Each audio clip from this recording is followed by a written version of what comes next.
حضرت ابو امامہ رضی اللہ عنہ بیان کرتے ہیں کہ رسول اللہ صلی اللہ علیہ وآلہ وسلم نے فرمایا، جو شخص باوضو ہو کر فرض نماز کے لیے اپنے گھر سے روانہ ہوتا ہے تو اس کا اجر احرام باندھ کر حج کے لیے روانہ ہونے والے کے اجر کی طرح ہے، اور جو شخص صرف نماز چاشت کے لیے روانہ ہوتا ہے اس کے لیے عمرہ کرنے والے کی مثل اجر ہے۔ اور ایک نماز کے بعد دوسری نماز اس طرح پڑھنا کہ ان کے درمیان کوئی لغو بات نہ ہو، اس کا عمل علیین میں لکھ دیا جاتا ہے۔ مشکوٰۃ المصابیح حدیث نمبر 728۔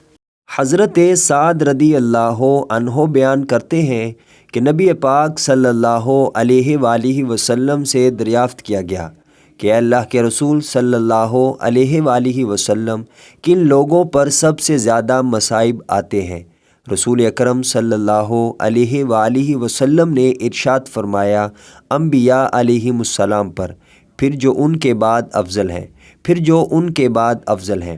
آدمی کو اس کے دین کے حساب ہی سے آزمایا جاتا ہے، اگر تو وہ اپنے دین میں پختہ ہوں تو اس کی آزمائش بھی سخت ہوتی ہے، اور اگر وہ دین میں نرم اور کمزور ہوں تو اس کی آزمائش بھی سہل ہوتی ہے۔